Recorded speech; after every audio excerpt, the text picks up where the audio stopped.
And let's get started. So good morning. Welcome to the Fate of the Earth inaugural symposium, Human Well-Being and the Environment. My name is Jinhua Zhao, and I'm an economics professor and the director of Environmental Science and Policy Program, MSU's umbrella organization for environmental scholarship. I'm very excited about the symposium today. This is the right time to talk about the fate of the Earth, about how humans are affecting our natural systems, and about how the environment will affect our well-being in the long term.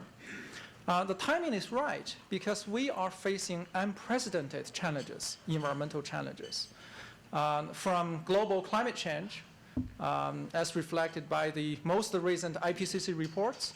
Some of the reports were just released earlier this week, to many of the local pollution problems, such as the blanketing haze in a large part of eastern China, where I just came back from 2 weeks ago, and to many of the transboundary environmental and natural resource problems. I mean, the list goes on and on. I'm also excited about this symposium because of the impressive lineup of our distinguished speakers.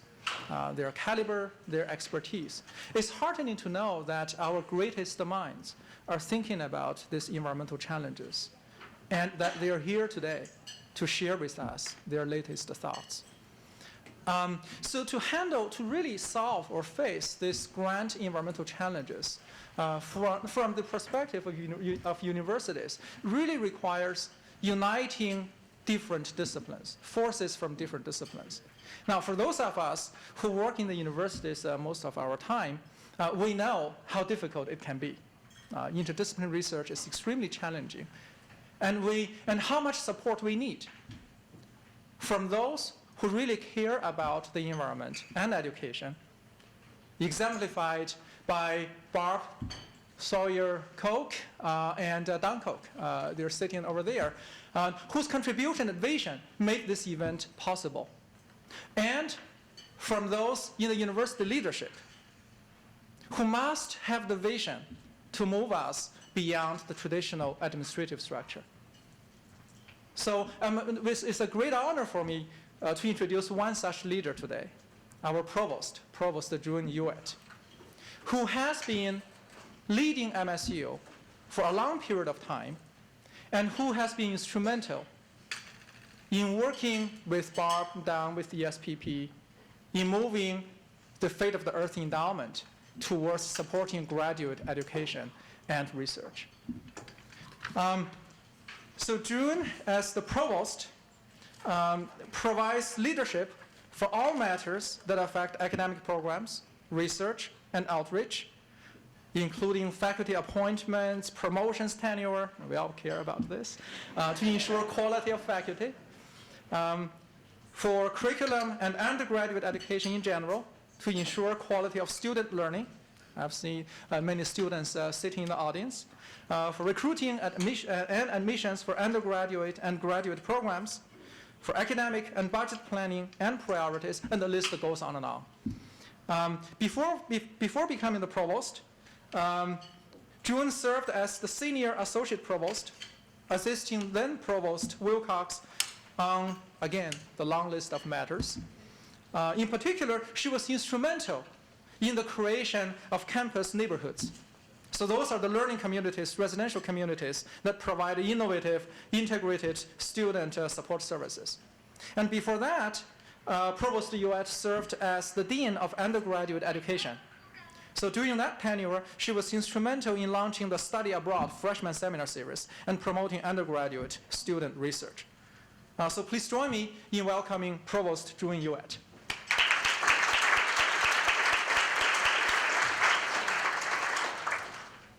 I'm exhausted hearing about it.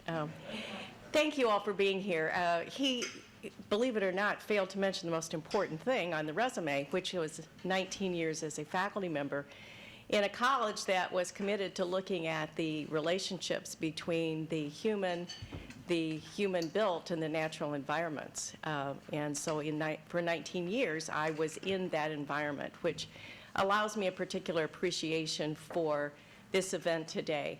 I do want to welcome all of you. I want to welcome those who are our guests today, those who will teach us and lead us.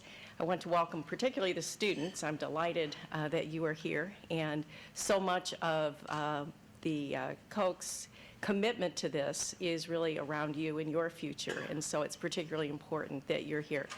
And I want to welcome and thank those who have been in this room for the last 40 years, worrying about these issues and studying these issues and writing about these issues. This is an important place to come back to because, as all of you know, I'm sure, in many ways we believe that we have had a voice in this conversation since the beginning. George Wallace and his robins that contributed to Rachel Carson's work that really, in most people's minds at least, began the environmental movement and began our discussion about the interplay between humans and our environment. And that conversation began in part here, spread across the country. We are fortunate that we early on had some researchers who came to the table who had those interests and who pushed that agenda and those questions on this campus to the point that in about 20, maybe a few more years ago, we began our environmental science and public policy program. And for those of you who aren't MSU folks and don't know what ESPP is, because we only call it ESPP, nobody calls it its long name, it is this interdisciplinary program that brought together researchers, scholars from the ecological, social,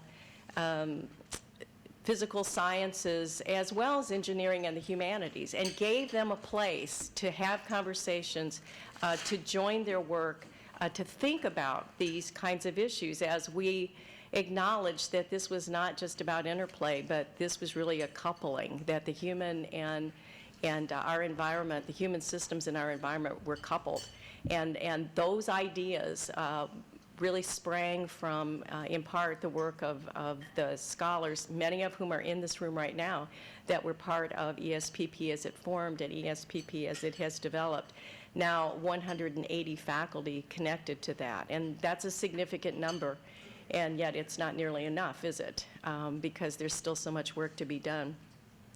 ESPP has been an important part of the work that's been done on this campus, but as I said, it isn't enough, and that's why it's my pleasure today, as well as welcoming you, to again thank Barbara and Don for their endowment, because one of the things that the scholars, the researchers in this room will tell you is that they know what needs to be done. They often know the questions that need to be asked. The problem is matching that to a funder who shares the same priorities.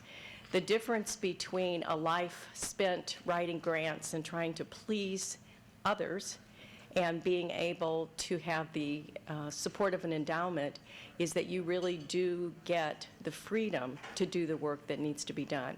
And we understand now, in this era, when it's not just about interplay or coupling, but where we understand that it really is human behavior that is dictating what happens on this planet, that we need space to not just ask and answer the questions about what is happening, but to ask and answer the questions what should happen.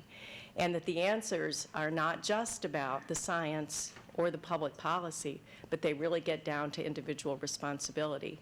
And Barb and Don, through this endowment, have given us the space to actually be able to talk about these big issues at all of those levels.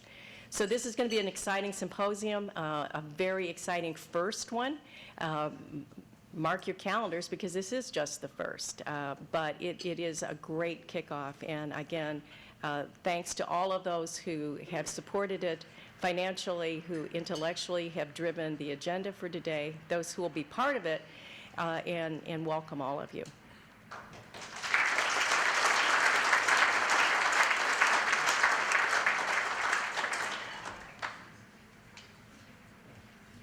Well, good morning and welcome to the Fate of the Earth inaugural symposium. No pressure in that title, huh? We're excited to have so many of you here from around the country and internationally to discuss the future of our planet. My name is David Poulson. I am a faculty member at the university's Center for Environmental Journalism, and it's my great pleasure and privilege to introduce to you the man whom all of my students want to work for. Dennis Dimick is the environment editor at National Geographic magazine. His bio is in your program, and I think it'd be really great to get him up here as soon as we can. So Dennis, come on up.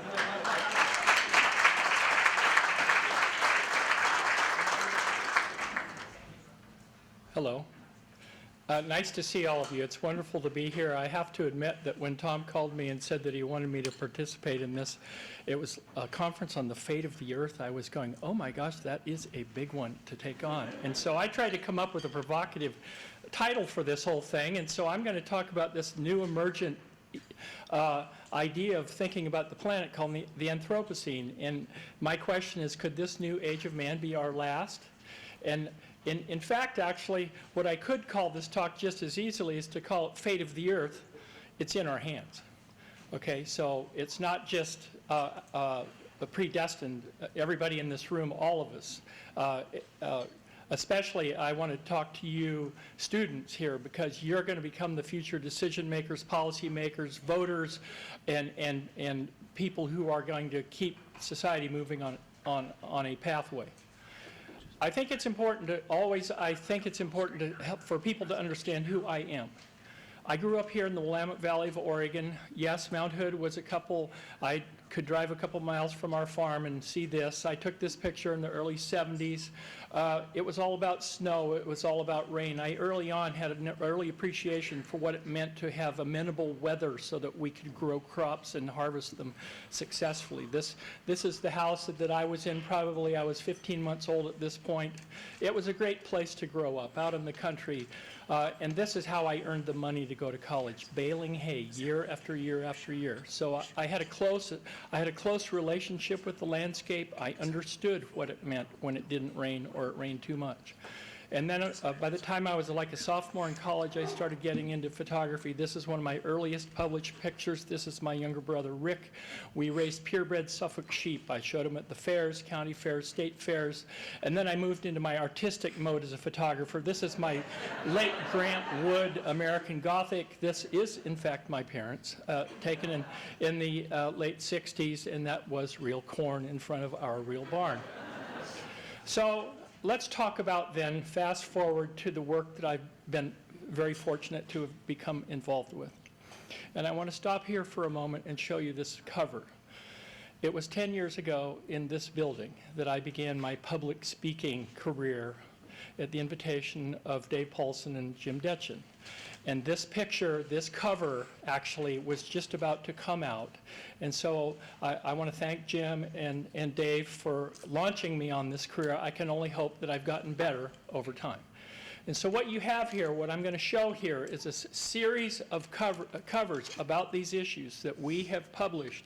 And then I will talk with you about essentially a cumulative narrative about all this. Global warming, loss of ice, biofuels, 2007. Energy conservation on the cover of a magazine. Fracking last year, North Dakota. Where food begins, soil conservation. I took 9 years to do this story. We did a special issue on water in April of 2010, the whole thing devoted to the global freshwater crisis. A year-long series in 2011 on world populations, its implications and future. Last September, a controversial artistic treatment, but we tried to get people's attention of what happens when all the ice on the planet is gone. And this, nobody's seen this yet, starting next month, the May issue of National Geographic, an 8-month, 9-story series on food security for the planet. What's going to happen? How can we feed 9 billion people without also trashing the planet? So let's talk about our planet's story. And this Anthropocene epoch proposed as a geologic idea, Eugene Stormer from Michigan and Paul Crutzen proposed this idea of this recent age of man, this Anthropocene, this new extension to the latest geologic epoch, the Holocene. It's defined by our massive impact on the planet, where the mark of our presence will endure in the geologic record long after we are gone. And when did it begin? Well, that's up for debate. William Rudiman at Virginia says it probably started about 8,000 or 9,000 years ago when we first started cutting down trees to get bigger fields so that we could farm. Crutzen thinks that probably it was around the start of the Industrial Revolution when we started mining and burning fossil fuel energy. And then there's also, if you don't think that it started then, for sure it started at the start of the nuclear age, because there is definitely a geologic mark left from our use of nuclear explosions. So really, in one sense, it's a new way to think about our relationship to our own planet. And as part of that population series, we did a story on this idea, The Age of Man. Elizabeth Colbert at the New Yorker wrote the essay. And 2 months later, I was fortunate to be part of a conference at the Geological Society in London on this very same idea. And Oliver Morton, the brilliant science writer and editor from The Economist, wrote a long piece. I did send the links in for those who are in the classes, that this piece that he wrote was a wonderful summation of this idea. And it goes like this, the story of Earth and Sun. This is it. This is our place. We first saw it like this in December of 1968 when the NASA astronauts were looking back at us from the moon. It's all solar powered. And everything that we do is dependent upon photosynthesis. Has been, is now, will be. The sun falling on the planet, allowing green plants to grow, create food material. It's the basis of life, growing grasses that provide the cereal crops that we need to eat. It's been this way since we first started trying to feed ourselves. But now we live in this world of more energy. So about 300 years ago, we discovered the genie inside the Earth, black rocks that burn. This is a coal seam in Wyoming, and it's this. This thing, this black rock, energy-laden, full of carbon, is what powered the modern world today. And we go after it with a vengeance. This is the Powder River Basin in Wyoming. We flatten mountains in West Virginia to get at it. It's what keeps the lights on. And though in recent years our reliance on it in the U.S. has dropped by about a third because we've discovered hydraulic fracturing and natural gas as a replacement, it is still a dominant energy source worldwide. And since the turn of the century, the global reliance on coal has increased as fast or faster than any other energy source on the planet. This power plant in Georgia is the largest carbon emitter in the United States. It burns about 5-mile-long trains of coal every day. And countries like China, they rely on it. China and India, look, we built our nation on this energy source. Other countries want to also have what we have. And so China here, coal-fired power plant, significant environmental impact from it. But it's not just coal, it's oil. This is in the Permian Basin in Texas. This is what an oil field looks like near Odessa, Texas. We have transformed landscapes in our quest to get at energy so that we can keep the lights on and keep the wheels turning. And so once we have energy in place, it also allows us to do things like grow more food. One of the most significant inventions in human history was the Haber-Bosch process in the early last century that allowed us to figure out how to synthesize nitrogen from the atmosphere for plant food. And it originally was designed as to build bombs to kill people, and in fact, as Vaclav Smil has said, it is the igniter of the population bomb itself, because 40 to 50% of all of us, or to put another way, 40 to 50% of all people on Earth today are alive because of synthetic nitrogen fertilizer. And it's allowed us to transform landscapes. Agriculture has grown dramatically. We can use energy to pump water out of aquifers and transform dry prairies into fertile landscapes. We have mechanized agriculture that can grow vast amounts of grain to do things like feed cars, feed cattle, and make sugar. Or we put it on boats and we send it to places like China, and Brazil grows it itself. Everybody wants to live like Americans, and one thing that's happening is that we're all moving up the food chain. We're eating higher on the food chain. And that, what comes with that is also an increased impact on the global environment. So you have more energy, you have more food, and a logical sequel to that is more people. And so it is a world where we're over 7 and we're going to 9. And interestingly, in 1900, there were 1.6 billion of us. And just 100 years later, watch what happened. We became 6.1. 2013, we were 7.1, and we're projected, according to UN, depends, you know, what happens to the climate, what happens to crops, you never know. I mean, if trends continue, we're going to be 9.7 billion. That's a lot of mouths to feed. And so if you look here, I was born in 51, and it was 2.5 billion.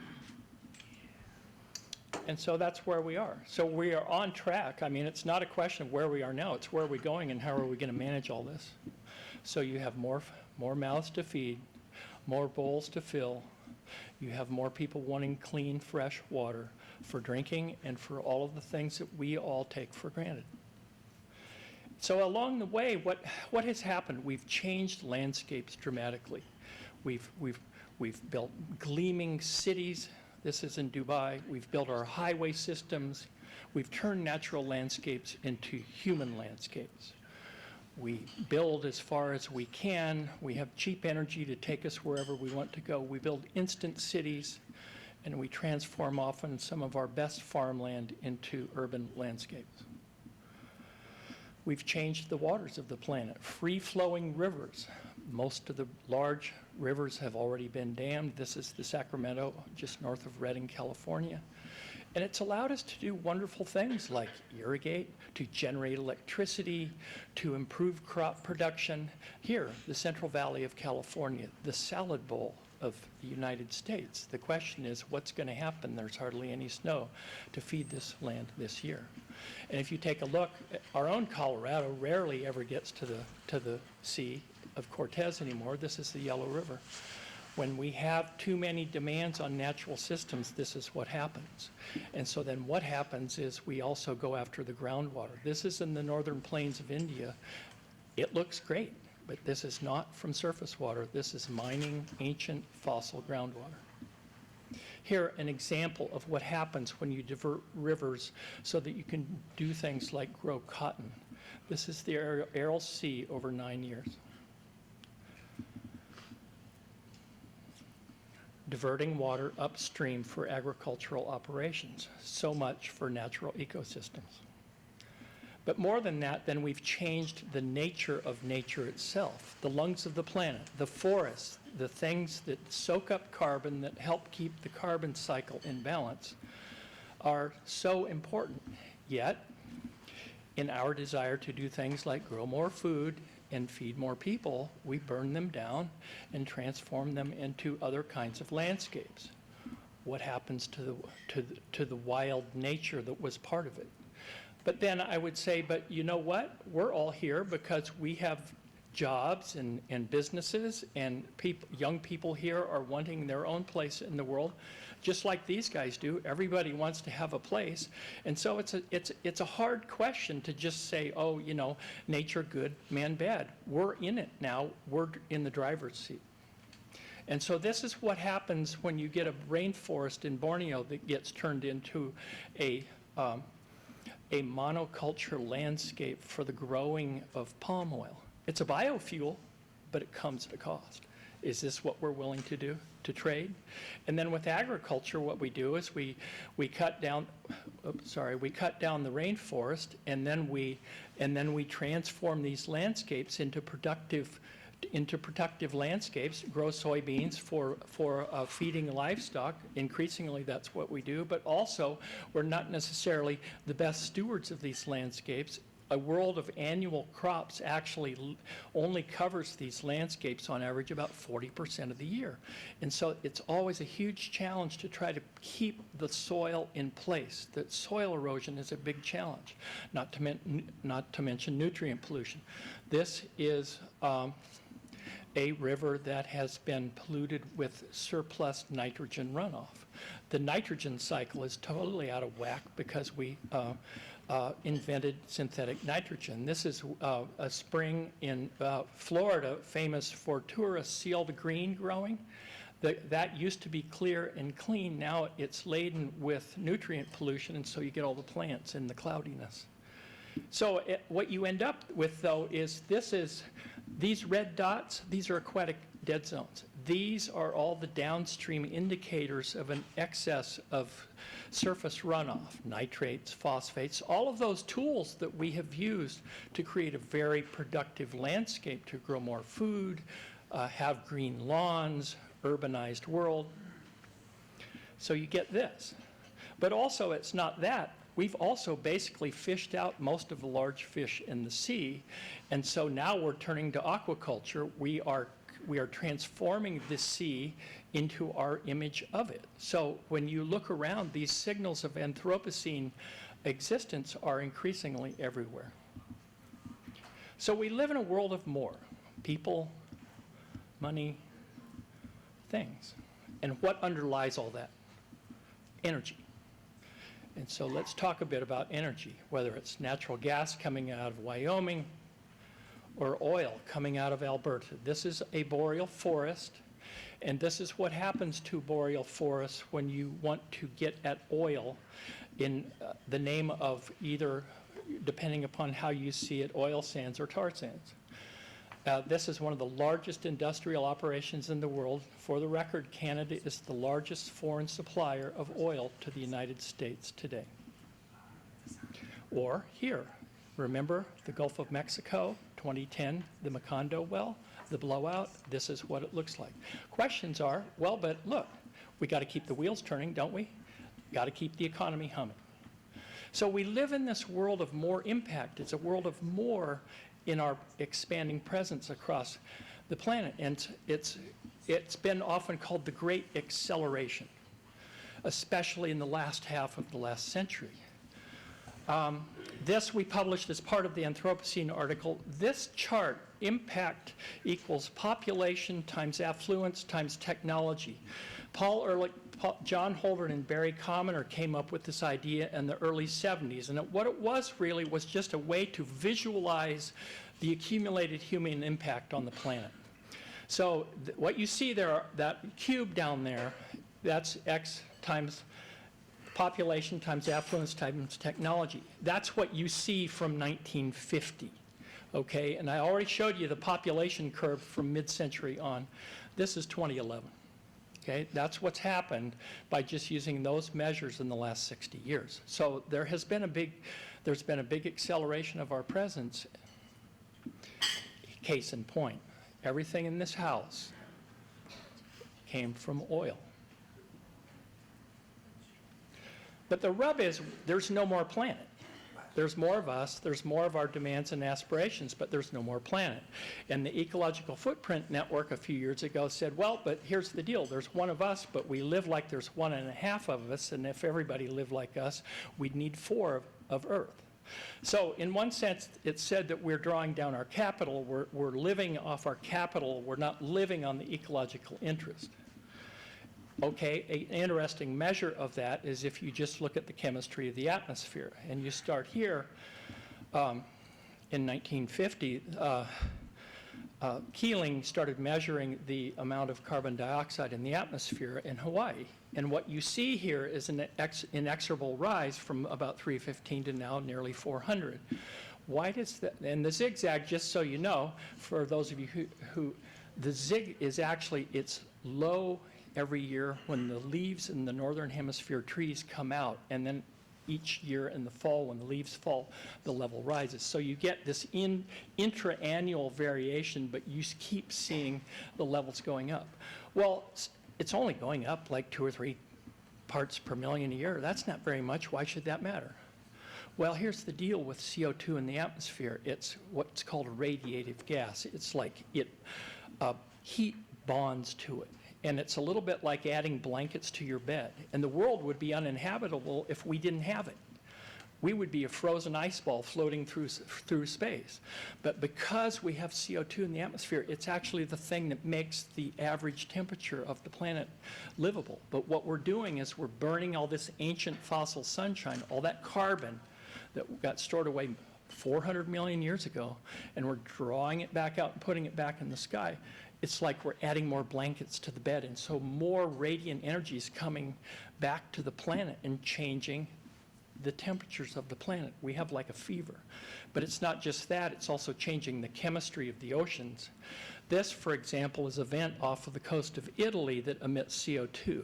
What happens when you get more CO2 in the oceans, it turns into carbonic acid, CO3, and it changes the way the chemistry of the planet works. And one of the examples of this is the pteropod, or coral reefs. They all have calcium like in our bones. And the shells of the ocean are the bones of the sea. And so what we did in an experiment about 3 years ago, we tried to simulate what the pH of the ocean would be at the end of the century, and we put a pteropod into it, and 45 days later, its shell was gone. The rub is that when you get more CO2 absorbed in the ocean water, the ability of shelled organisms to form shells declines. And that's what we're seeing, especially in northern latitudes. We're already seeing it on the northwest coast of North America. Let's take a step back. I don't want to go too fast here. I think it's important to take a step back and go, oh, well, but wait a minute, climate's always changed. What are you guys worried about? Well, okay, let's talk about it. Okay, the climate of the Earth has changed as the Earth orbit has varied from circular to elliptical on 100,000-year cycles. And also, the wobble and the tilt of the Earth has not always stayed the same. And those cycles actually change on about 23,000 and 40,000 year cycles. So all of those things are in play, and all of those things have influenced past climate history. How do we know that? Well, people like Lonnie Thompson at Ohio State, ice cores, pulling ice cores out of ice caps. He has them stored in a freezer. We have people who are studying tree rings. The one on the right is actually stalagmites. That stalagmite came from Missouri that gives a 130,000-year record of prior climate. Seashells, corals, all of these things are what's called paleoclimate. Paleoclimatologists, a fascinating field of study, figuring out how the behavior of the climate was in the past so that we can learn from it for the present. And what we know even further back than 400,000 years. We know that CO2 temperature and sea level all travel together. They're like time travelers through history. And an example of that here, this is a map we published in '07. And the takeaway here is look at the green is sea level, the yellow is temperature, and CO2 is the blue line. And you see how the variation in the orbit of the Earth have all influenced that. That is how our ice ages have begun and ended over the last 400,000 years, the changing relationship of our Earth to itself and the sun. But if you come in and you look closer, what you see now, CO2 is higher than it's ever been in 400,000 years, 500,000 and more years. And so the question is, you look back and you see, oh, well, CO2's up, sea level goes up, temperatures go up, sea level goes up because the ice on the planet melts. Well, then the question is, well, here we are, what's going to happen to temperature and sea level? Because prior history tells us that we have warming embedded in the system. Warming and melting of ice and rising of seas are in our future. Let's take a look at the last 60 years of global temperature. This is from NASA. This is measured temperatures globally, decade by decade, and what it's called is anomaly. It's sort of variance from the norm. And what you see is that the northern hemisphere has warmed quite a lot, especially near the poles. So what does that look like? Well, Greenland, the world's largest island, with enough ice on it to raise seas about, I think it's 7 feet, is starting to melt. We're losing ice, it's turning to water. We're already seeing, this house in the Chesapeake Bay is already gone. We see these kinds of rises happening in coastal environments more and more. Let's talk about other glaciers. Columbia Glacier in Alaska. This is by Jim Baylog, who started what's called the Extreme Ice Survey, time-lapse studies of glaciers around the northern hemisphere. This is 2006. This is 2012. Let's talk about one of the most significant geological changes we've seen on the face of the planet in the history of humankind. In '79, we first started using satellites to look at the Arctic ice cap. This is what it looked like in September 15 at the end of summer when all the melting is done for the summer. This is what it looked like in 2012. Half of it was gone. So we're seeing changes, visible, significant changes. You don't read or see much of this in the news.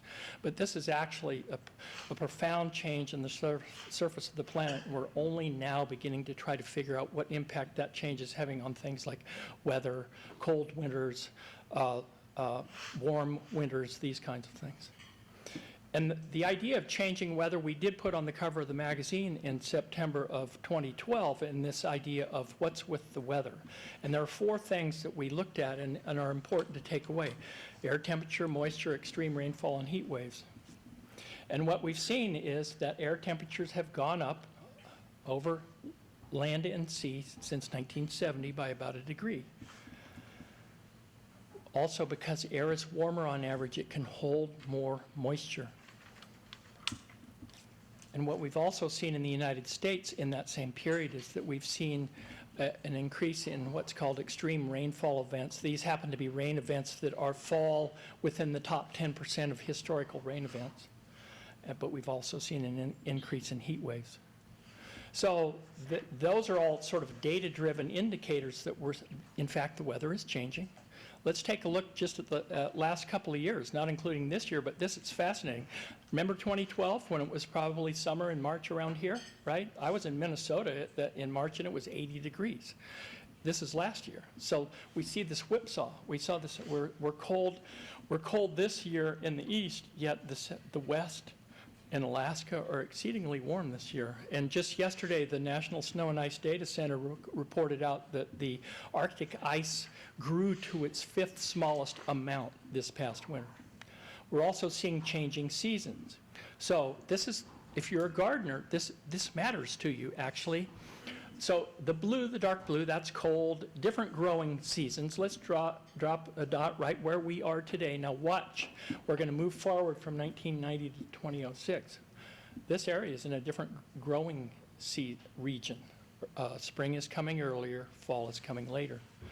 And it's being, and then when you're trying to figure out where are we going down the line, you look here, this is a study by Diefenbaugh, who was at Stanford. It was in Geophysical Research Letters. The idea being, so based on what we know in the temperature trends and business as usual emission scenarios, where are we going to start seeing summer hot seasons per decade? And what you see going across from the left to the right, that we're going to start seeing summers that are hotter than we've ever seen because we continue to emit carbon essentially from our fossil fueled economies. And that's really the probable cause. And it all comes back to the sun. Solar power, photosynthesis, yes, but not current photosynthesis, ancient photosynthesis, 400 million year old photosynthesis.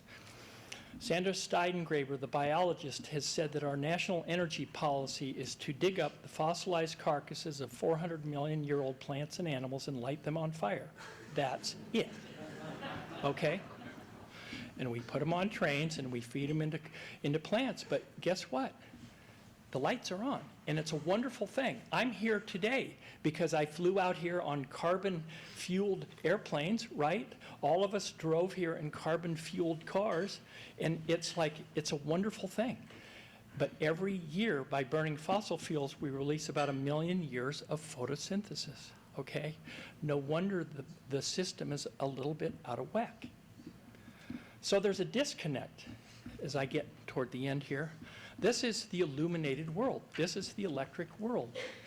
And what we don't see there, though, is the part of the world that's not. And it's about a quarter of us, about a quarter of humanity. And those of us who have it, we can build amusement parks with fake Eiffel Towers, and we don't need to worry about buying more air conditioners. If it gets hotter, we'll just buy more air conditioners, build more coal plants. It'll get hotter, we'll buy more air conditioners. It's called called a positive feedback loop. And if we don't have enough fresh water, we'll just, like here in Dubai, we'll just burn more oil and create desal water. It's all good, except for those who don't have it. And if you don't have water to your home, there's 1.5 billion people in the world who don't have access to electricity. 40% of us don't have access to clean, fresh water and sanitation. And people are struggling to just get enough to eat. Many just live like it's back in the medieval period. There's a disconnect between the world we live in and the world many do. And one thing we need to try to figure out is how to reconcile that. So we're not immune. We're not immune. This pine beetles are killing our forests because the winters are going away. This is Alaska 10 years ago. The same thing's happening in the Rockies and the Cascades now. Fire seasons are longer, fires are more intense. This picture taken just about a week ago shows the snowpack in the southern Cascades and the northern Sierra Nevada. California's average snowpack this year was about 32% of normal. That has an impact on how much water is going to be there next fall. They don't have a lot, and this is where we get a lot of our fresh fruits and vegetables. And so we still want to live like kings, everybody with a swimming pool in their backyard, but we shouldn't forget that the Anasazi had to leave when they ran out of water in the late 1200s. In food security, as I get down to the very end, I need to address it partly because it was one of the most compelling aspects of this recently released International Climate Summary. This study by Roz Naylor and David Battisti that was published in Science actually almost 5 years ago now, what it's doing is it's trying to imagine what summers are going to look like in future decades based on current carbon emissions scenarios, our burning of coal, oil, and gas. And what you see here is that in some areas, 90 to 100% of summers are going to be hotter than they ever have been. The hottest summer as baseline being used is that 2003 summer in Europe. While you go forward, as long as we keep burning fuel, this is what summers are going to look like. Let's not forget our own summer in 2012 here in the Midwest. When you get heat waves and drought, and especially heat waves, those play hell with crops, especially during flowering season with corn. And that's something that we have to keep in mind. And so 4 years ago, our own National Academy of Sciences said that impacts of temperature rises are like for every degree centigrade we go up, we lose 10%, up to 10% of our rain, up to 10% of our stream flow, and 5 to 15% lower crop yields. It's a study like this that was aggregated into the big meta-analysis of the IPCC. This study by David Lobel that was published in Science in 2011, and corn globally is already down 3.8. Wheat's down 5.5. So in one sense, we have more people, we have more desire to have more food, yet because we're seeing warming, the food security question is becoming increasingly urgent. And that's one reason why we're doing a series on this. So as we come back and ask ourselves, so what can we do? We need to confront the future, not to put our head in the sand. We need to face up. And we can't continue to live on a path like this. This was the well in the Gulf of Mexico. And doing things like putting Band-Aids on the ice to save the ice, though nice as a sentimental thought, is not going to solve the problem. You're not dealing with the cause. Or to take the ice where it is and hope that it doesn't all melt before you get to where you need to go, that's also nice try, but it doesn't deal with the basic underlying changes needed. So what we really need to do is rethink our approach. And I come back here to this blue planet, our whole Earth. And so I would submit to you that whole Earth, it's green, it's our environment. And within that is society, and within that is economy. It's not economy versus environment. The economy, as Gaylord Nelson said, the economy is a wholly owned subsidiary of the environment, not the other way around. With no environment, there will be no economy. 3 things I leave you with, 3 things. Educate girls. If there's one thing that you can do to help influence global change, it is to get girls across the world in school educated. When they're smart, they make their own decisions about reproduction. The records show time after time, Brazil, Tunisia, elsewhere, if you can do it, fertility rates drop. That is one of the most important things we can do. Okay? Save your forests. They are the thing that you need. Sure, if you want to save the bears and save the wildlife and the tiger, absolutely. But at the same time, you need to save and actually enhance forests because they become one of your biggest sponges for carbon. And the last thing is low carbon energy. And so what I leave you with here is actually a scenario, and it comes back to the sun. And what we're doing now is what we're doing is that we are burning fossil sunshine, right? That 400 million year old sunshine. The question is, can we get back to current? Can we learn lessons from photosynthesis itself to inspire the way we build our future energy? This is Dan Nocera, who spent his whole life trying to figure out how to create what's called an artificial leaf that would allow you to use solar energy to split water. He's holding water that would actually power this house and this car for a day using hydrogen. I know there's some reluctance to the idea of hydrogen, but when you know that carbon is floating around in the atmosphere, I'm open to all alternatives. So this scenario, this is from the IPCC third assessment, and so bear with me. There's a little bit of a jujitsu and an experiment here, but I think it's useful on 2 levels. One, it helps you envision what kind of an alternative energy future we would have, and it also, for those of you who are trying to communicate these issues, this is really, to me, it's a real challenge. And I was thinking, how can I help make this visual for people so they understand? So there you go. There's your current business as usual, the red line. That's where your carbon emissions are, and that's where your sea level's going. And so if you could just clean up your energy and lower your carbon emissions, can you keep your CO2 levels to 450 or so when we know we're at 400? So about 10 years ago, Robert Sokolow from Princeton and colleague Stephen Pacala published actually an incredibly influential paper in Science on this idea of stabilization wedges, the idea that you could limit atmospheric CO2 to a trajectory that avoids a doubling of pre-industrial concentration. So you saw the previous one with the sea levels up, here it's down, and so what the idea is, it's a bit like a pie. What you're trying to do is divide and conquer. There are no silver bullets. There's many different kinds of buckshot you need to apply to solve this problem. It's not just one thing. And you have to keep doing it because we already have high levels. We have to try to bring it down also. So what does this look like? It's like, okay, wedges of a pie. What it means is there's different categories that we could be thinking about as we try to continue to produce energy without also producing carbon. All of these, efficiency, low carbon fuel, renewables, renewed forests, capture and store carbon. It means things like better fuel economy, more mass transit, efficient buildings, energy efficient buildings, efficient lights. This one light bulb, when burned, this CFL, when burned in a house for 1 year, will save you 500 pounds of carbon, of coal. Wind power, solar, biofuels, as long as it's not competing with the food chain. Biodiesel from algae, novel. There are lots of opportunities. Stop cutting forests because forests itself are the things that soak it up. And you're probably going to have to also try to figure out how you can store carbon. The current issue of National Geographic has a story on can coal ever be clean, and it tries to confront the question, can we use carbon capture and storage as a useful, scalable means to allow us to continue to use coal.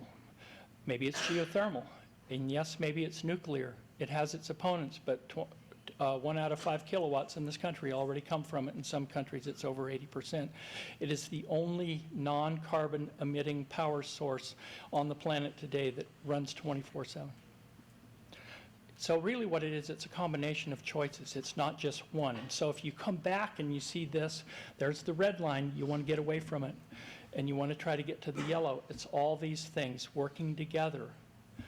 And the faster we do it, the easier it's going to be. All of these things add up, might allow you to start flattening that curve of carbon emissions. So here, efficient cars, mass transit, efficient lights, wind, solar, biofuels, forests saved, carbon capture. Will that hold you to 450? Some argue we need to go to 350, 350.org. Others, there's work ahead. Sure there is. As they said in the paper, we do possess the know-how to solve the carbon and climate problem for the next half century. Do we have the will? I would say this, that the fate of the earth is actually, it's in our hands. Thank you.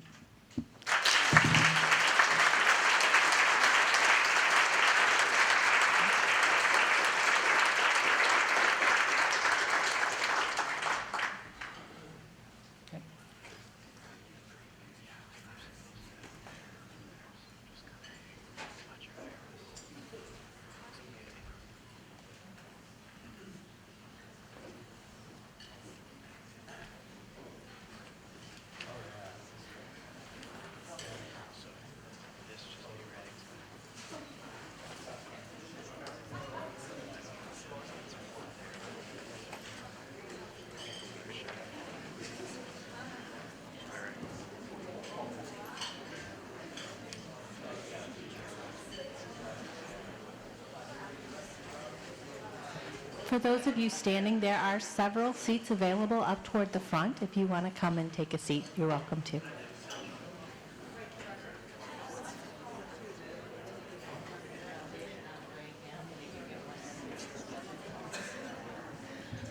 One more announcement. If you did not get a parking validation, they are available at the registration desk at the end of the session. Thank you.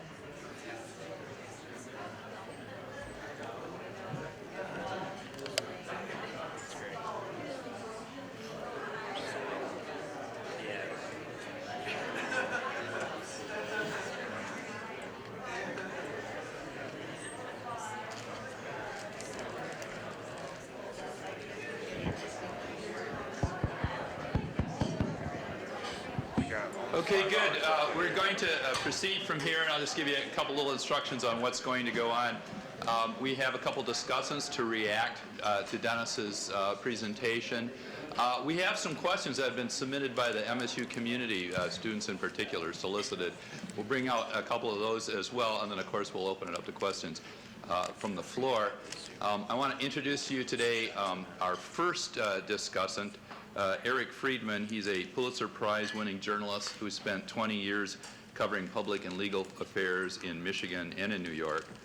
He currently serves as the director of MSU's Knight Center for Environmental Journalism and the director of Capital News Service.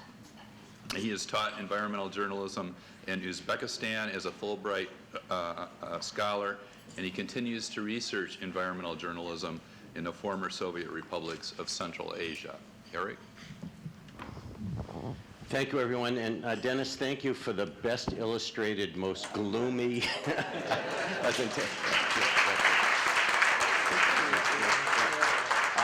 And I'll come back to the pictures in a moment.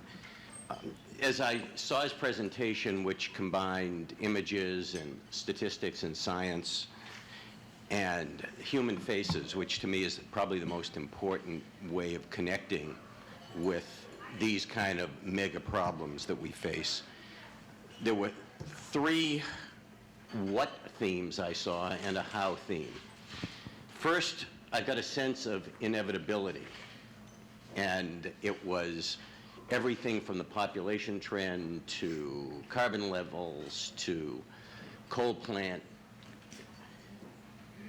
How do we deal with what you call the great acceleration and the fact that it seems like a problem that can't be solved, no matter how many of those pluses you put towards the end of the presentation. The second was the theme that began with your very first pictures, the images of landscape and the concept of transformation of landscape. I'm struck when I travel around the world by this continuing urban migration. And it's in wealthy countries, it's in poor countries. People leave the land for economic reasons, for cultural reasons, for family reasons. There was a movie a couple of years ago about the world's greatest migration that happens every year over the Chinese New Year. And literally tens of millions of people who have migrated to cities for jobs go back home. And they go back to homes that have, as they see it, little or no opportunity. And that annual migration seems like it's going to be continuing, again, part of this great acceleration. And people lose their connection with landscape. The third what question is how we, as Americans living here, drinking our coffee, deal with, if it's good enough for you, why isn't it good enough for me? The story that Dennis referred to about coal in this month's issue of National Geographic has a graphic that shows the huge surge in demand for coal-produced electricity, China and India, and use going down a little in the United States, but going up in some industrialized countries like South Korea, going down in some others like Germany. But we expose people around the world to our lifestyle, at least as imagined by movies and television and advertising and corporations that are global. How can you tell people you can't have, you have no right to have what we have? And the fourth is a how question that interests me as a journalist. How we tell these complicated stories, how we make those images resonate, how we make the graphics that convey complicated scientific discoveries and speculation comprehensible. Who's seen photos lately or video or news accounts of air pollution in China? The public becomes, I think, jaded to that. I think we've become jaded to the strip mining kind of images that Dennis showed. This issue that he referred to has a lot of those images. It also has some great images of miners at illegal coal mining operations working at risk of death to get this black gold, this sunshine that's 400 million years old. And people like the kind of cover. You can't probably see it way back there. The cover story this month is Wild Pets. And there's this cute little hedgehoggy kind of critter here on the front cover. It's a great article, and it's got great photos. How do you can't keep selling images of gloom and doom and expect them to have an impact. So what do we as communicators do to tell that story and keep attention on it?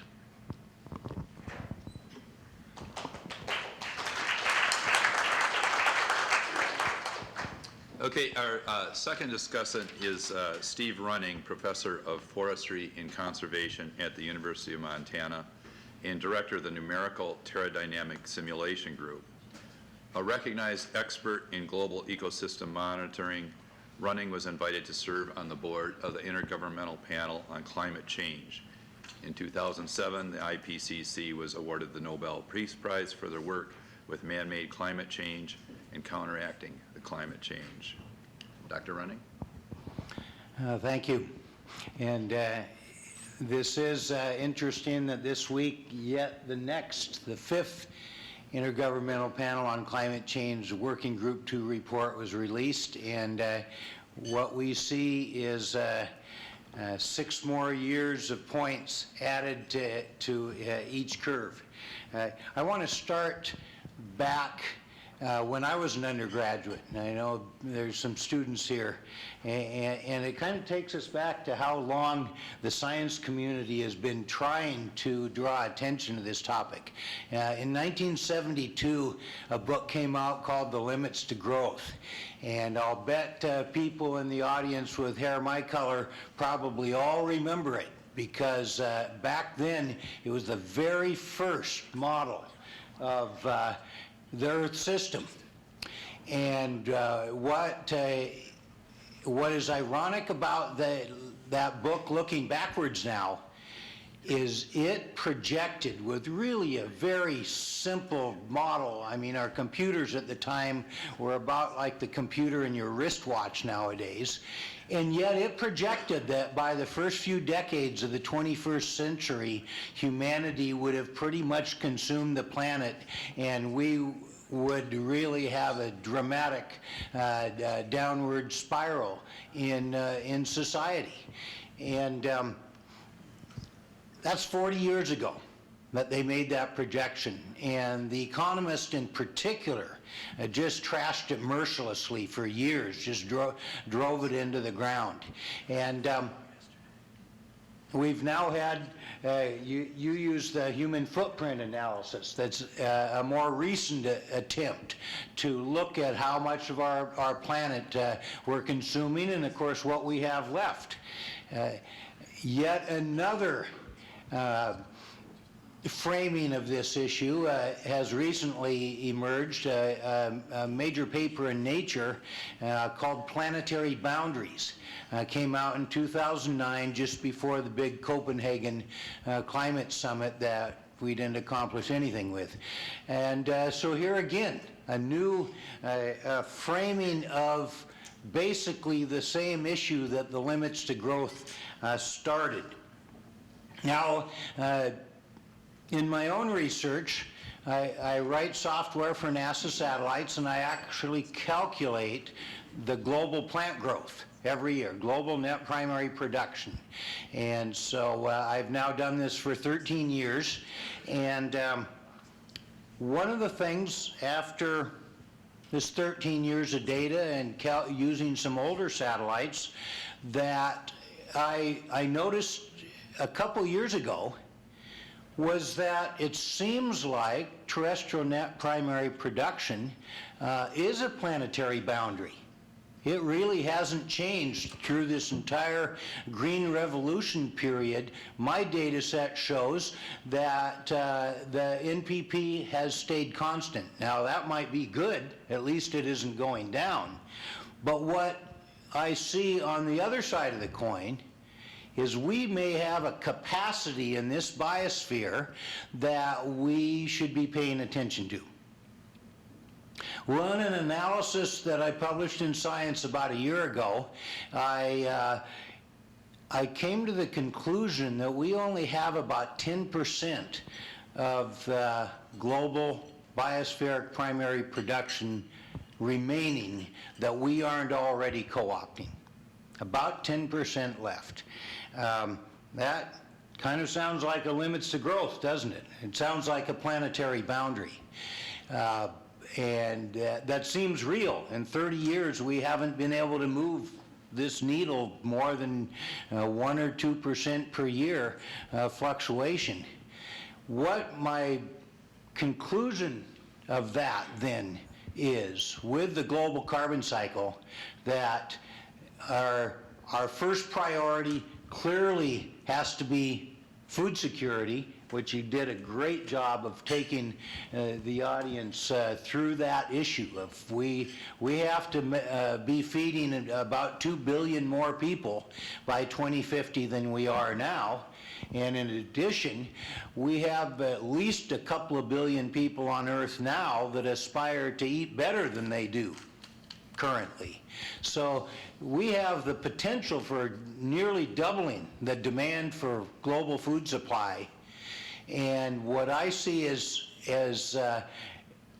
first, we may have a hard time retaining the global food production that we do now in the face of particularly limited irrigation water supply and the nitrogen pollution that you've seen in this presentation. And what I see is the biggest threat to that is if we allow the idea of bioenergy to really go out of control.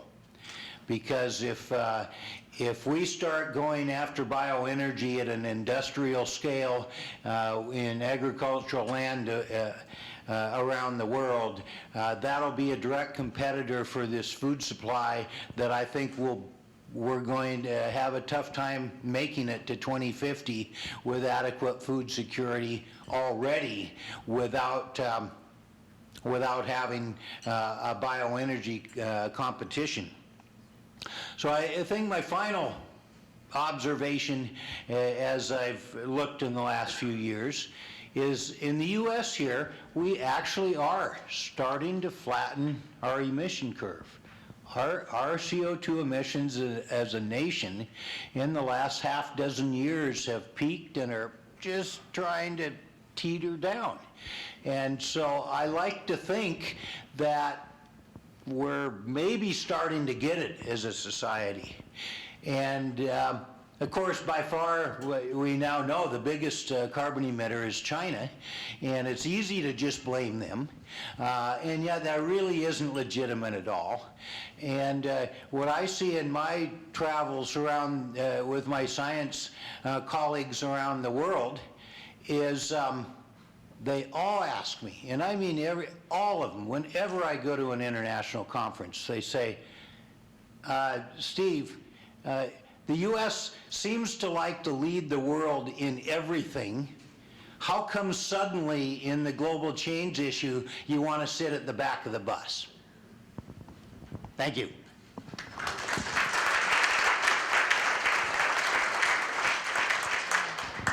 Yeah, so many things thrown out. Thank you both gentlemen. I don't think there's much purpose in me trying to respond specifically many questions. I think I would only try to say this, that this is a conference about the fate of the earth. So it is necessary to triangulate the tensions at play. And these kinds of framings don't get done often in the public mind in this nation. Coverage of environmental issues, if there is coverage at all, is probably one of the first beats to go in newsroom budgets that are constrained. The kinds of coverage that draws these connections is, we get a lot of play-by-play. Is it Obama's war on coal? Is it not? What about carbon regs? All that. But that really doesn't get to the bigger question. Remember, we live in a global atmosphere. We live in a global environment. What China does, and to follow on what Steve says, remember that they are building many things that we are more than happy to go down to the store and buy. So we are all implicit in this. This, to me, is a multi-generational challenge. I have two college-age daughters. Both of them are deeply interested in environmental issues. I guess the apple doesn't fall far from the tree. I think that we're not going to solve this problem overnight. We're not going to solve this problem with the people who are currently in positions of decision-making. The future belongs to the young people who are now framing their worldview and will be the ones who can take the country in new directions. You are the ones I am trying to speak to. There is always the balance between, well, I wouldn't want to be too grave here for fear that everybody will run and hide. But we live in a culture where We have no idea where food comes from. We have no idea where energy comes from. All we're really trying to do in these projects that we publish is to draw the lines back to source. I've known Wes Jackson of the Land Institute now for nearly 30 years. And one of the most compelling lessons he's ever taught me is that if you're going to solve for a problem, you have to draw the line, the circle of consideration large enough to include causation. The energy question is, to me, the key question that we have to solve. As long as the trend lines are showing that the climate system is going to be increasingly disrupted, that's going to affect all other things, fresh water, food, all of that. The future belongs to those, it's like Nocera. What Nocera is trying to do is trying to provide power for people who don't have power, and to do it in a way where we're not burning more coal. And that's where we're at, really. If we can make infrastructure investments where we're investing in non-carbon energy, maybe we have a chance. But we have to keep in mind that energy investments are decadal, multi-decadal. When you build a coal plant, that's a 60 to 75-year investment. You have made a capital investment. When you build a pipeline, you have made a capital investment that commits you to a pathway for a very long time. So, and when you do that, there's only so much capital.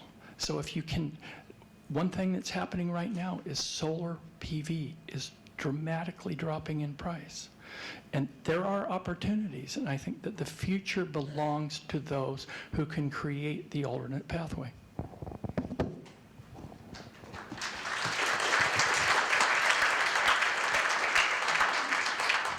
I think we'll go now to a question that was posed by an MSU student, and I think it's really posed on behalf of everybody who can't be here today, everybody who is unable to sit through that marvelous series of images that we just happened to see.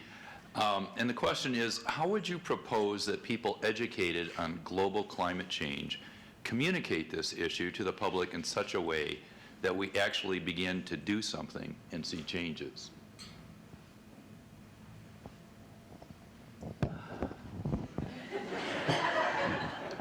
I think it comes down to being able to paint an alternate picture of the way we generate, use, and use energy. There is a reason the sun shines in the sky. There's a reason, it's morning in America. That was a marketing slogan that had great traction. And I think if we can help people envision an alternate future where there are cleaner skies and the climate is stable, it's going to help.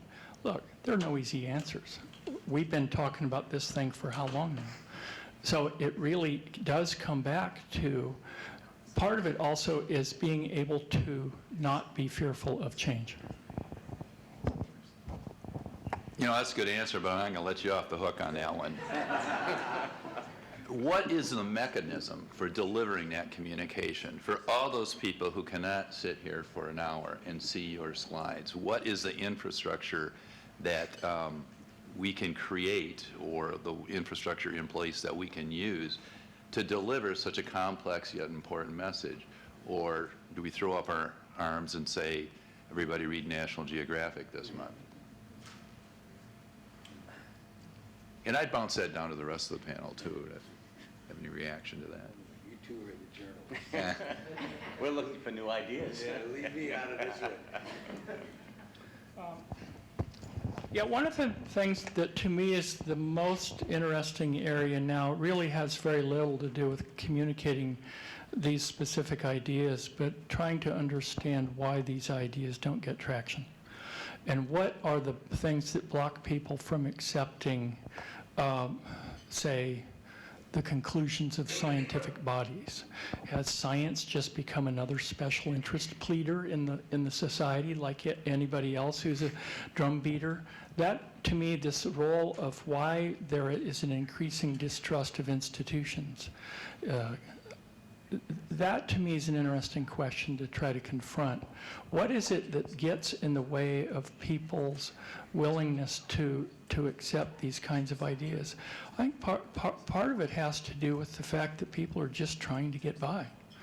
And that to actually be asked to do something different is, we're all struggling. The world is moving fast, and we're all struggling to try to just keep up.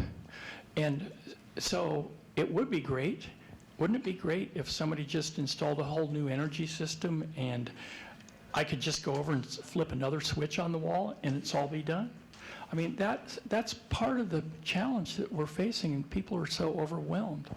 So part of it is, how do you meet people where they are and try to figure out what their needs are, and could any alternate solutions improve their world? For example, a friend of mine, actually the photographer Rob Kendrick, who photographed that story on coal, installed 25,000 watts of solar PV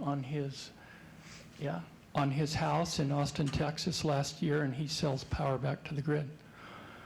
And so he's changed the way he uses energy, and so it's little things add up. It's not just big things happening all at once. It is a question of slowly but surely, each of us can make small decisions that do add up. I'll give it a go also. I think part of the answer is we as academics have to lead by example for the rest of our communities. I know I put solar panels up about 2 years ago, and now there's 3 other houses on the block that they put solar panels up too. And so I think we have a role in leading by example.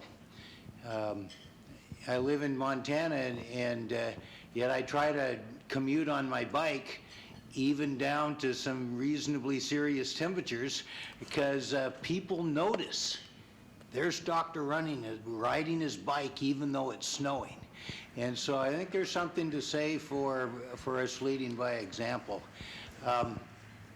As I've tried to parse the political environment of our country on this topic, and I've been giving public talks about the same length of time, about a decade now, one source I would recommend to any of you is a group that puts out these reports called Global Warming 6 Americas. And it comes out of, I think, Yale and George Mason University.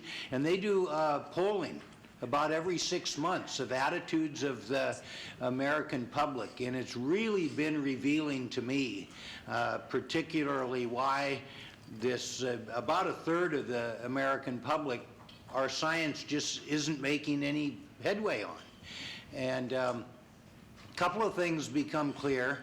First, we forget how many people get their paycheck from the fossil fuel industry. And those people right away are compromised. Just think about it. And so you can understand that. And I'm not sure what we'll do with convincing them of these issues. There's also a conservative religious segment that doesn't believe in evolution, and they don't believe in climate change either, and they actually discount an awful lot of science. And I don't know what I can do to tell them anything that's going to matter.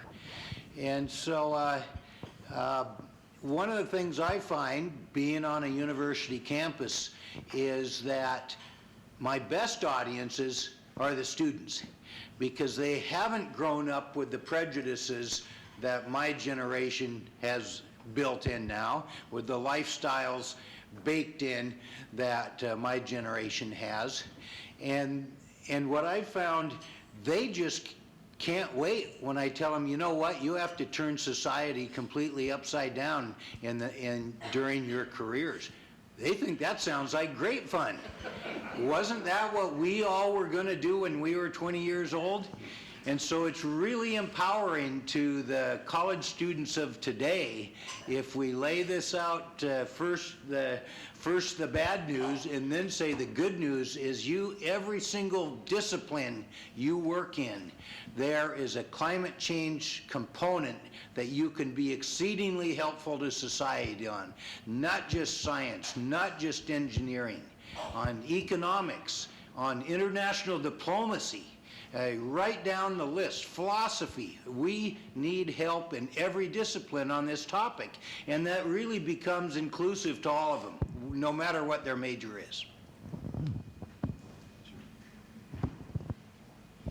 Yeah, so the guy from Yale is Anthony Lazarowitz. Right. Okay. Yep. One thing that we find, just in terms of receptivity to this kind of work, we actually do post-publication surveys of our members, of the people who receive the magazine.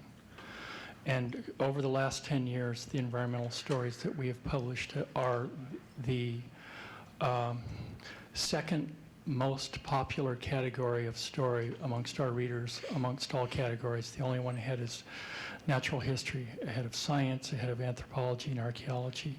People thirst for this kind of thing. And to come back to the Lazarowitz work, there is a group of people who will never accept this idea. There is also an equally large group who are angry that we are not more forceful in these statements. And then there is a vast middle. That is who we are trying to reach. People want to understand how the world works. That's what we're trying to do. We're trying to explain. We're not trying to prescribe, but what we're trying to do is actually help people understand how all this works so that they can make their own decisions themselves. And there's a paucity of this kind of back-to-front explanatory journalism. How about some questions from out here? Yes.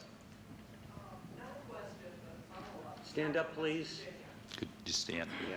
From West Virginia, Pikesville, right in the middle of Coal Country. And I contacted some cousins yesterday, saying, what can I take to this conference? How can I represent what you are? And almost 100% of them said, we need our coal. It is what keeps us alive.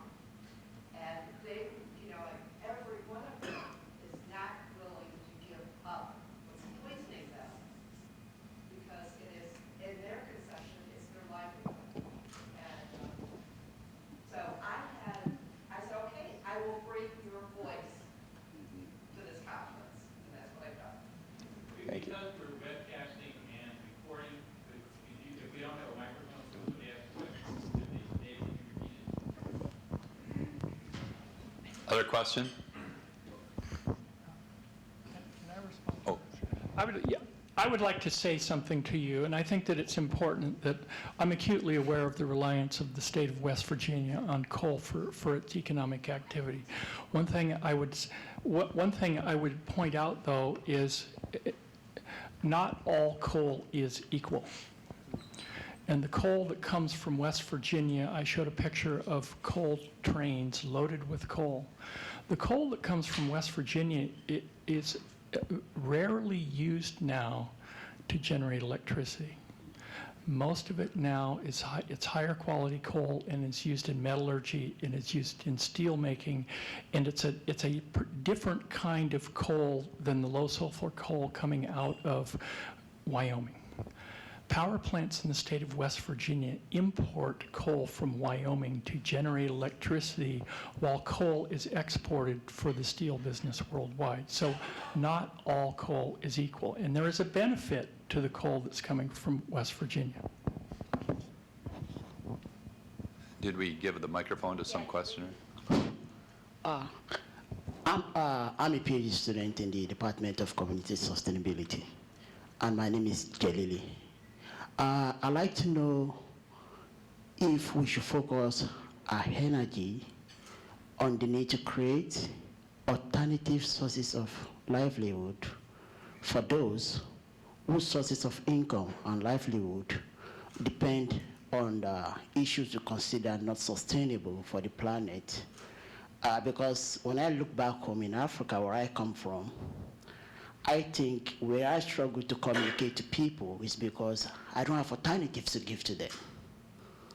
And I do think sometimes if I have alternative sources of livelihood to give to them, probably my message will sink down the way I set my message, because they will tell me, what do you want us to do? You are telling us this is not good. We need to change our ways of life. Are you ready to give us alternative sources of income, sources of livelihood? So I'd like to hear from you, what are your thoughts about this? Should we concentrate our energy on how to devise alternative sources of livelihood for those who depend on burning energy and in those activities that are making this life not sustainable? Okay, I'll try that. I mean, let's keep in mind that human civilization relied on contemporary sunshine until about 300 years ago. And then we discovered coal and oil. We're smart. We're ingenious. We're clever. We understand what happened when we discovered fossil sunshine sitting in the ground. The question is really, how can we recapture the power of contemporary sunshine to power the planet? As long as you rely on fossil energy, what you are really doing is relying on that is a limited supply. And it will get you through decades. But coal and oil only formed over so many years in the history of the Earth. And if we're burning 1 million years worth of formation every year, that's supply limited. As long as the sun shines, it's not. It's only bandwidth constrained. We're smart, figuring out how to take advantage of the bandwidth. Look what happened with Moore's Law. Look what happened with computers. Look at what happened. It is possible if we put our mind to it. And for example, in Benin, Jennifer Burney, who was a graduate student at, she was at Brooks. She was involved in a project to install solar-powered irrigation in villages in Benin. Villages that had no power, had no infrastructure, and it was a project that she was involved in over 2 years in collaboration with the Solar Electric Light Fund. They didn't put in diesel generators to generate electricity. They weren't polluting. They weren't indebted to the energy suppliers. They were taking energy from the sun that shines. They built an irrigation system that allowed them to double their cropping, increase their income. It's now become part of the solar energy has become part of schools. Girls are able to stay in school through puberty now. The community has a hospital. It is possible to make a change.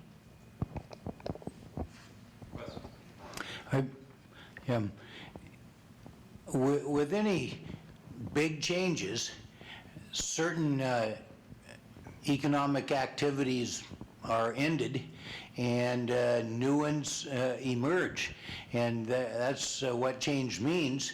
And of course, it really is tough on people who live in the industries that fall by the wayside. And this happens in all of our technological revolutions. You can just look at what if you worked in a factory that built the old style televisions? Boy, you're out of business now. Everybody has flat panel LCDs and you're out of luck. What is so necessary with those sort of large change, and the kind of changes of the magnitude we're talking about, is a clear vision and strategic plan forward so that you can anticipate some of these changes. You can anticipate that you're going to need to help industries that need to be closed down, and start retraining a workforce towards the new industries that are emerging. And to me, the biggest tragedy of all right now is that in our national capital, we can't have an intelligent adult discussion on this topic. Now that's, to me, the biggest problem of all. I mean, we've, like the Pakala and Sokolow paper of a decade ago, they laid out all sorts of alternatives that we could be actively working on. And yet we can't even have a Congress have an intelligent discussion on this. To me, that's the real tragedy here. We have time for 2, maybe 3 more questions, depending upon how succinct we are when we ask them. Let's go right there. Tell us who you are, what's your question? I'm Pam Puntany. I'm from Ann Arbor, Michigan, the other university. We're aware.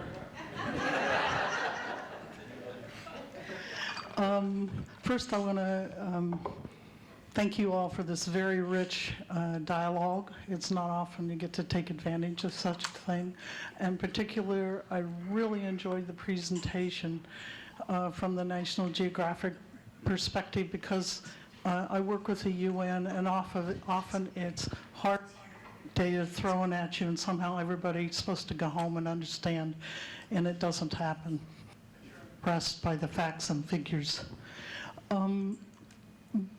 Using that as a backdrop,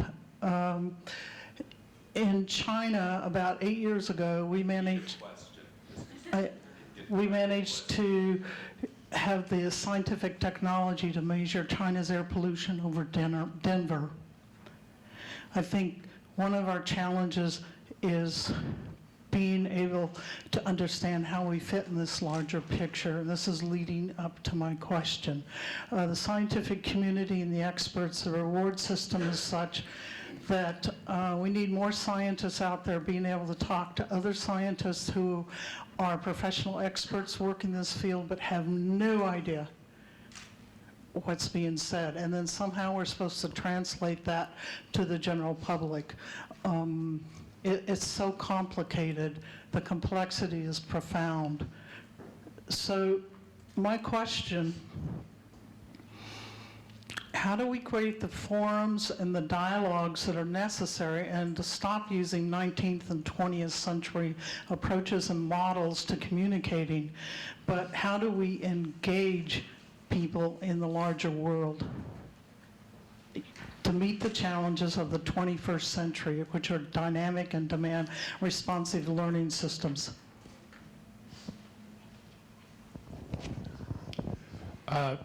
2 things. One, it does come back to what I've said earlier about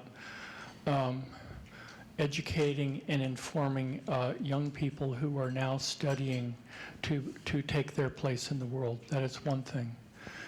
That matters. The other part of it is that scientists themselves need to be willing to step out of the tower and speak to the public. The problem that you do face, though, is that there is a learning curve. The Aldo Leopold Leadership Institute is one such organization that Jane Lubchenco started about 15 years ago to educate scientists to be able to explain their work and its relevance to the general public. John Foley of the University of Minnesota is one shining example of a graduate of that program who has established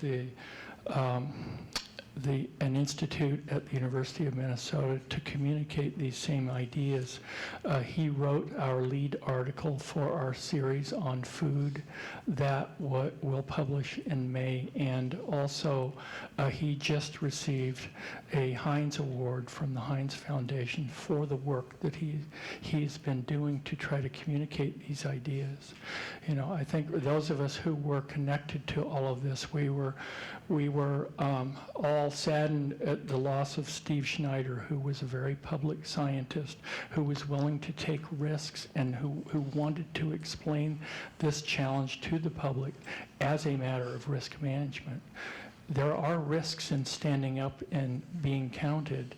There are also greater risks in not. I was optimistic in assessing how much time we had left for questions. We are out of time. Obviously, our presenters are here through the rest of the day. I would ask you, though, to join me in thanking them for a wonderful presentation.